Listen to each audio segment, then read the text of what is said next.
case, what we're going to do is we're simply going to assign everything to the tenant, assign everything to the domain, and we're good to go.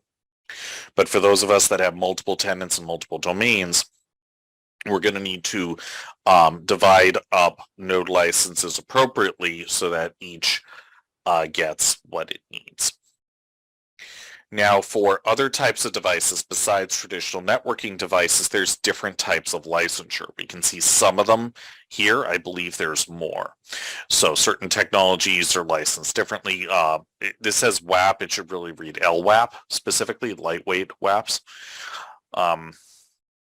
And things like that. So the exact pricing and licensing model tends to vary slightly from tech to tech, so I'm not going to speak to these in detail. If you want specifics on any particular technology, let me know after class and I'll tell you who your NetBrain account executive is. You can converse with them and they will know exactly what's going on in terms of models and pricing and so forth.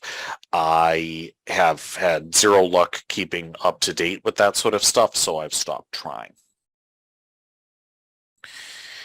And then there's 3 optional extra licensing modules, I guess.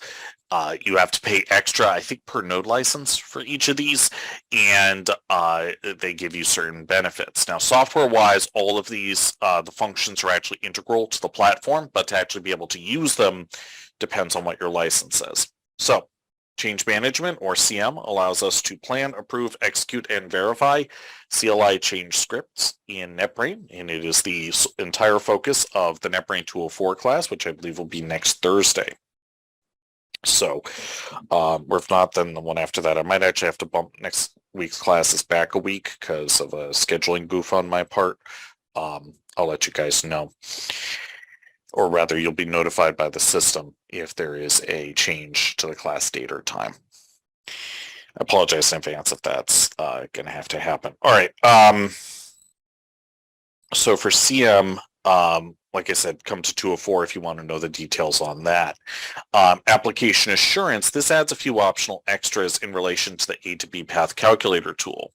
First of all, with the saved A to B path parameters in the path browser, the app assurance module allows us to set a golden path for each one, which is we can take a result that it's gotten and then specify what the we could specify that result is the golden path. In other words, this is what the results of this trace should look like. It also allows us to have the trace scheduled to be executed as part of a system benchmark, which is nice. And then finally, it allows us access to the verify application type runbook step, which simply allows us to run multiple saved A to B path traces simultaneously. And then finally, Preventive Automation Manager allows the full use of the preventive automation framework in NetBrain. So for full details on that, again, I'm going to refer you to the folks on the sales side of the house. So any questions about anything we've discussed up to this point, folks?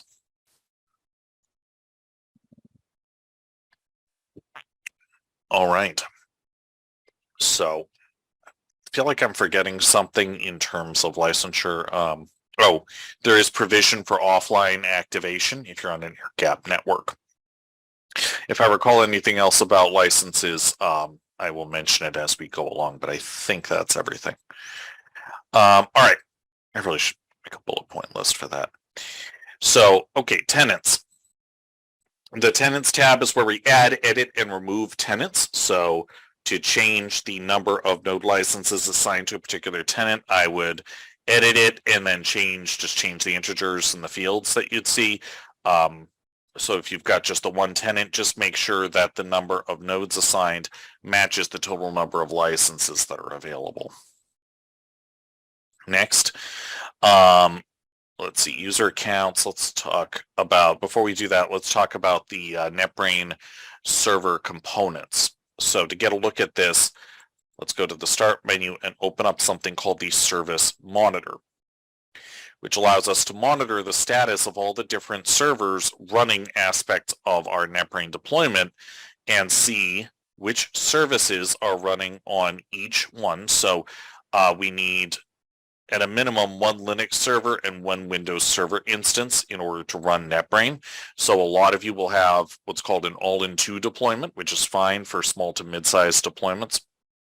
But once you start getting larger, you need a large distributed deployment like this example here.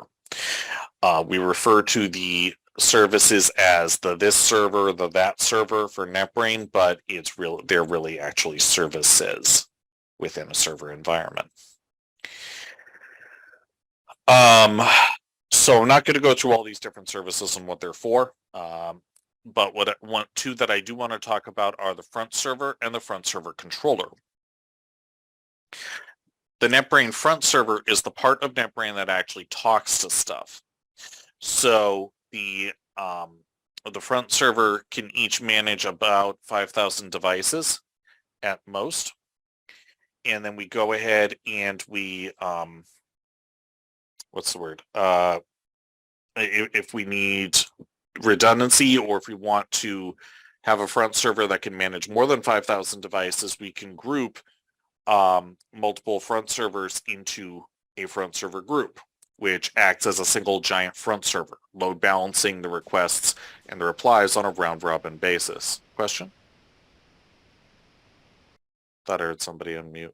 Anyway, the front server controllers can also be grouped together, and those are high availability load balancing or high availability grouping, and I believe it is hot failover. Now, the reason we have both a front server and a front server controller is the controller is obviously meant to stay in the data center with all these other components. But the front servers ideally should be located on site, wherever those sites happen to be. So what we want to do is we want to have them physically located at any site of, geographically at any site of any significant size. Now, why would we want to do that? It's very simple: security. The traffic between the front server and the front server controller is highly, highly encrypted TCP.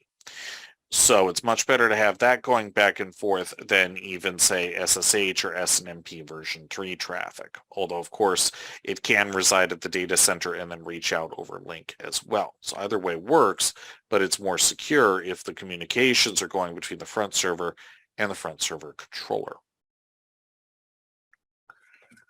Over here, we can see what are the CPU and mem utilizations of the different devices, the servers here, and we can determine what's going on. If we have a white block, it means that a server has been stopped, and we can restart any server at will or start a stopped server at will. Under alert rules up here, we see that by default there's certain conditions under which it'll start yakking at us if there's if it's filling up the disk to the point where, again, by default, if the disk where the MongoDB resides, if it gets to 93% full or only 5 gigs free, it'll actually lock down write permission to the NetBrain database. Now, the reason for that is, and this is, as far as I know, universal to any sort of database, but you do not ever, ever, ever want to let a database fill up the complete volume where it resides. Doing so is a one-way ticket to an unstable database, or so I understand. And then we'd say, who do we want to pester when there's a problem, and how frequently at most do we want to pester, and we go from there. So that is the service monitor. Now, once the front servers are and the controllers are installed, we would go to front server controllers, where we can add a controller by itself or to a group. And then within the front server controller group, in this case, we can add front servers right in here. So there's that.